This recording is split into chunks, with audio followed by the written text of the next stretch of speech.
अस्सलाम स्टूडेंट्स, हम लोग चैप्टर नंबर 5 के शॉर्ट क्वेश्चंस को डिस्कस कर रहे हैं। तो जो हमारा फर्स्ट शॉर्ट क्वेश्चन उसकी स्टेटमेंट कुछ इस तरह से है। Explain the difference between tangential velocity and angular velocity. If one of these is given for a wheel of known radius, how will you find the other. So जो first differences वाला part है उसके लिए मैंने जो है सब differences को डिनोट किया है। जो मेन डिफरेंस है टेंजेंशियल और एंगुलर वेलोसिटी में, वो बेसिकली उनकी डेफिनेशन का डिफरेंस है।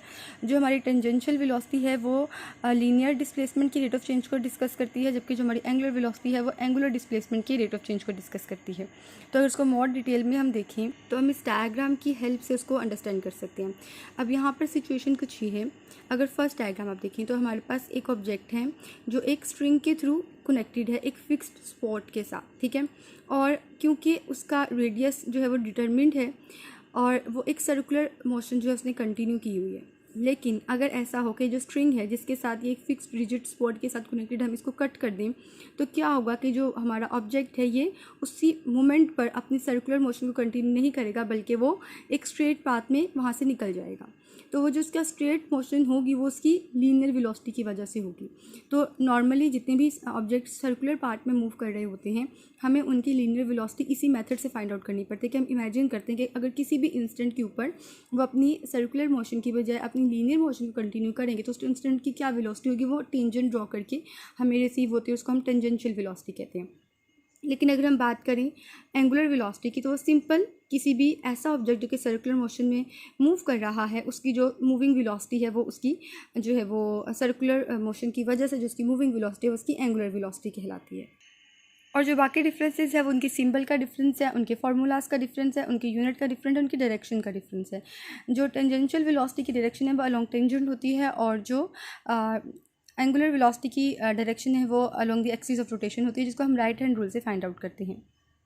Second part of the question है if one of these is given, मतलब कि या तो आपको टेंजेंशियल वेलोसिटी गिवन है या आपको एंगुलर वेलोसिटी गिवन है, तो आप जो है फाइंड आउट करें कि अगर एक किस्म टाइप की वेलोसिटी गिवन है तो सेकंड टाइप की वेलोसिटी आपने खुद फाइंड आउट करना है, लेकिन आपको रेडियस की वैल्यू नॉन हो। तो उसके लिए हम क्या करेंगे, हम ये फार्मूला यूज़ करेंगे v is equal to R omega. इस फार्मूला में हमें लीनियर और एंगुलर वेलोसिटी के बीच में रिलेशन पता चल रहा है। तो इस फार्मूला को यूज़ करते हुए अगर हमारे पास एक वन टाइप की वेलोसिटी गिवन है तो हम सेकंड टाइप की वेलोसिटी को फाइंड आउट कर सकते हैं। ओके, जो नेक्स्ट क्वेश्चन है वो है what is meant by centripetal force and why it must be furnished to an object if the object is to follow a circular path. अगर हम ये डायग्राम्स देखें तो हमें फर्स्ट डायग्राम में क्या चीज़ जो है फिनोमेना क्या रिप्रेजेंट हो रहा है कि अर्थ है और एक सैटेलाइट जो है वो अर्थ के अराउंड रिवॉल्व कर रहा है, ठीक हो गया। अब अर्थ जो सैटेलाइट है वो क्यों अर्थ के अराउंड रिवॉल्व कर रहा है, वो क्यों अपना कोई स्ट्रेट पाथ नहीं सेलेक्ट कर रहा या वो अर्थ के अंदर फॉल नहीं कर रहा, उसका रीज़न है कि जो अर्थ जो सैटेलाइट है उसको अर्थ अपनी तरफ अट्रैक्ट कर रही है एक फोर्स से, वो है ग्रेविटेशनल फोर्स, ठीक हो गया। अब ग्रेविटेशनल फोर्स की वजह से जो हमारा सैटेलाइट है वो मजबूर है कि उसने एक ऑर्बिट को फॉलो करना है अराउंड अर्थ, ठीक है। वो उस ऑर्बिट से बाहर निकल के स्ट्रेट लाइन में मूव अवे नहीं कर सकता, ठीक हो गया।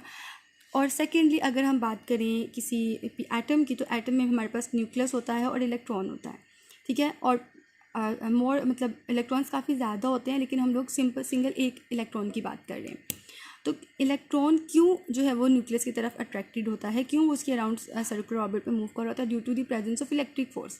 तो इन दोनों केसेस में जो है एक ऐसी फोर्स लग रही है सैटेलाइट के ऊपर भी और इलेक्ट्रॉन के ऊपर भी, जो उसकी नॉर्मल जो उसकी जर्नी है, जो उसका स्ट्रेट पाथ है, वो उसका स्ट्रेट पाथ नहीं कवर करने दे रही, बल्कि वो उसके स्ट्रेट पाथ को बेंड कर रही है। और अगर मैं ये कहूँ कि जो फोर्स है उसके स्ट्रेट पाथ के बिल्कुल परपेंडिकुलर में लग रही है, ठीक है, तो वो गलत नहीं होगा, क्योंकि वो फोर्स मुसलसल उसके पाथ को बेंड करवाए जा रही है, ठीक है।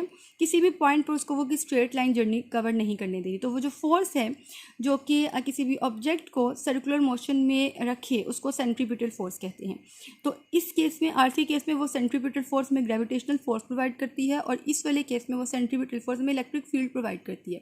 तो अगर हम सेंट्रीपिटल फोर्स को डिफाइन करें तो हम कुछ इस तरह से डिफाइन करेंगे, the force needed to bend the normally straight path of a particle into a circular path is called centripetal force. का भी हमें फॉर्मूला डिफाइन करना है।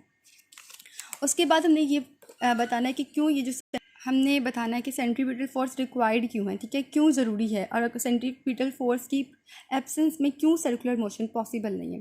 तो उसका रीज़न ये है, वो सारी डिटेल्स मैंने यहाँ पर लिखी है, मैं जैसे इसको फिगर की हेल्प से आपको एक्सप्लेन करूँगी। रीज़न ये है कि जिस इंस्टेंट ये जो ऐसी फोर्स है जो कि नॉर्मल परपेंडिकुलर लीनियर मोशन की परपेंडिकुलर डायरेक्शन में लग रही होती है।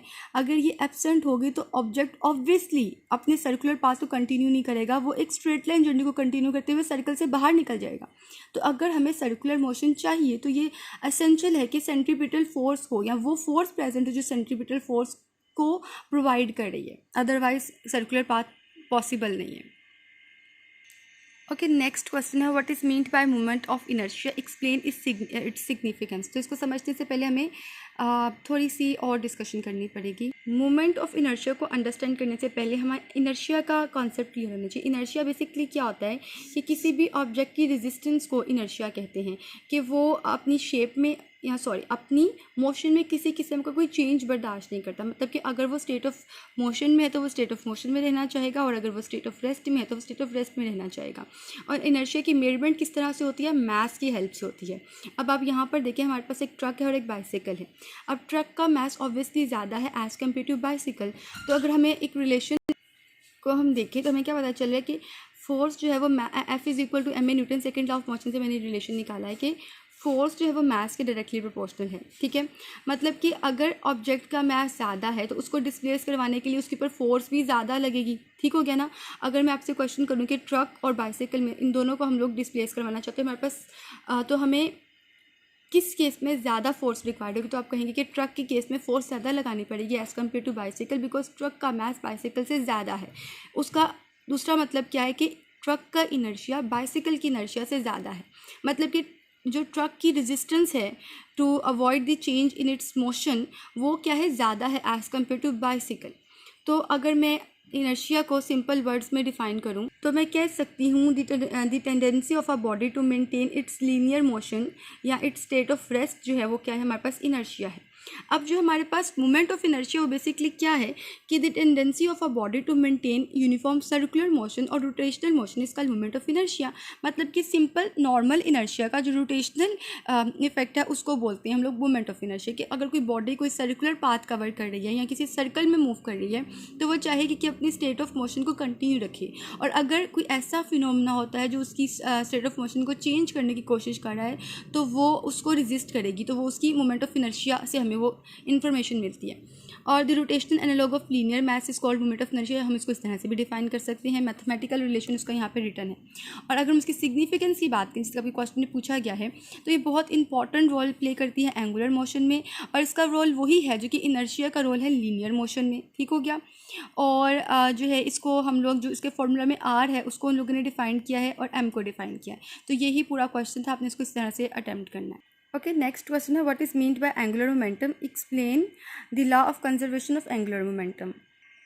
ओके, सो एंगुलर मोमेंटम को समझने के लिए हमें थोड़ा सा लीनियर मोमेंटम को रिकॉल करना पड़ेगा। तो मोमेंटम क्या होता है, मोमेंटम वो क्वांटिटी है जो हमें डेंजर के बारे में इंफॉर्मेशन देती है। मतलब कि किस तरह का डेंजर, अगर कोई ट्रक या कोई ऑब्जेक्ट आ रहा है और आपको लग रहा है कि ये आपसे हिट करने वाला है, तो आपको ये बात का अंदाज़ा होना चाहिए कि वो किस मोमेंटम से आपसे कोलाइड करेगा।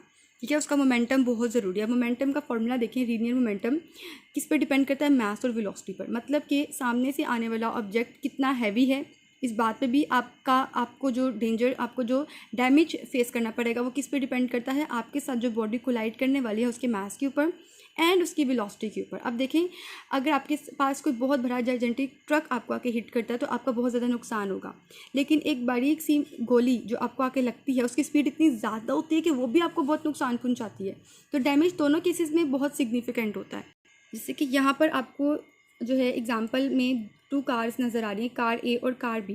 अब कार ए जो है वो 5 मीटर पर सेकंड की वेलोसिटी से चल रही है और जो कार बी है वो 10 मीटर पर सेकंड की वेलोसिटी से चल रही है। तो कोई आपसे पूछे कि इवेंचुअली किस कार का मोमेंटम ज़्यादा होगा, तो आप कहोगे कि कार बी का मोमेंटम कार ए से ज़्यादा है। ठीक हो गया। लेकिन कंडीशन ये है कि कार ए और कार बी का मास इक्वल होना चाहिए, तब हम डिसाइड कर सकेंगे स्पीड की बेस के ऊपर कि किसका मोमेंटम ज़्यादा है। लेकिन अगर मैं ये कहूँ कि हमारे पास एक ट्रक है और एक बाइसिकल है, तो अब इस ट्रक और बाइसिकल में ट्रक का मोमेंटम ज़्यादा है या बाइसिकल का मोमेंटम ज़्यादा है, अगर इनकी स्पीड दोनों सेम स्पीड के साथ चल रहे हैं तो आप कहोगे कि ट्रक का मोमेंटम ज़्यादा है एज़ कम्पेयर टू बाइसिकल।